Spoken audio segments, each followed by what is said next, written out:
Hi everyone! Welcome back to our ESCOM Church channel. We're so glad that you could join us here for our midweek devotional.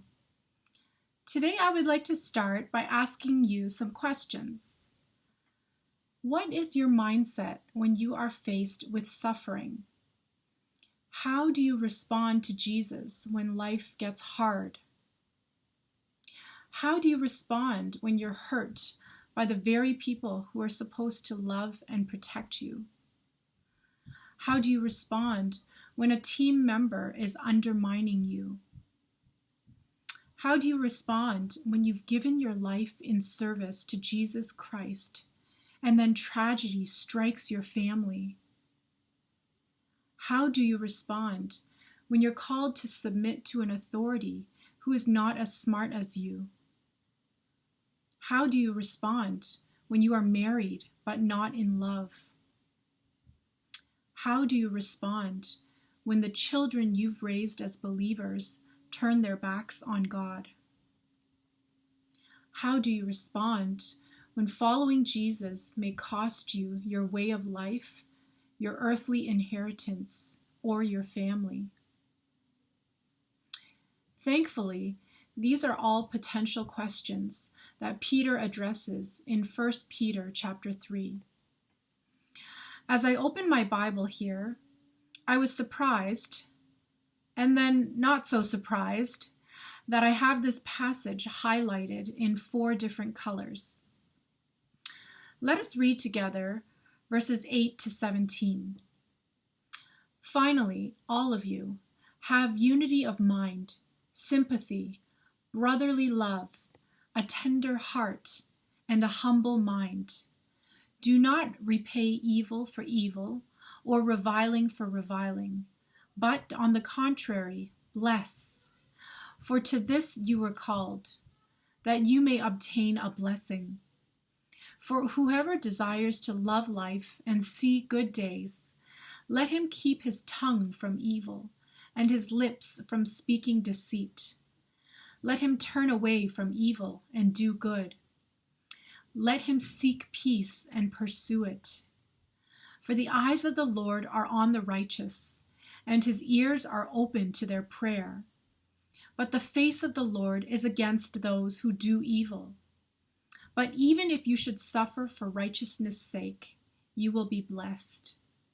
Have no fear of them, nor be troubled, but in your hearts honor Christ the Lord as holy, always being prepared to make a defense to anyone who asks you for a reason for the hope that is in you.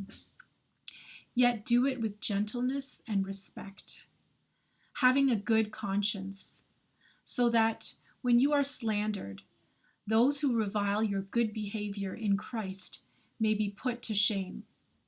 For it is better to suffer for doing good, if that should be God's will, than for doing evil. Peter is giving us a heads up here. When it comes to suffering, it's not a matter of if, but when.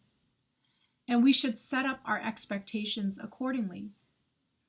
Here he is talking to believers in trial who have been driven away from their homes and dispersed. They are discouraged and in the midst of suffering. And what is his counsel to them? Let's go back and have a look. Have unity of mind, sympathy, brotherly love, a tender heart, and a humble mind. Do not repay evil for evil, but on the contrary, bless. Keep his tongue from evil. Turn away from evil and do good. Have no fear of them, nor be troubled, but in your hearts honor Christ the Lord as holy, always being prepared to make a defense to anyone who asks you for a reason for the hope that is in you. Yet do it with gentleness and respect, having a good conscience. Personally, it's always been such a consolation for me, a sense of relief, that we don't have to resort to the world's ways. there's no sense of peace for me in it.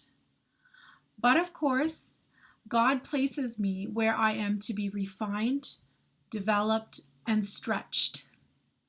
And I find myself often talking to God about my work and responsibilities, asking for wisdom, discernment, and guidance.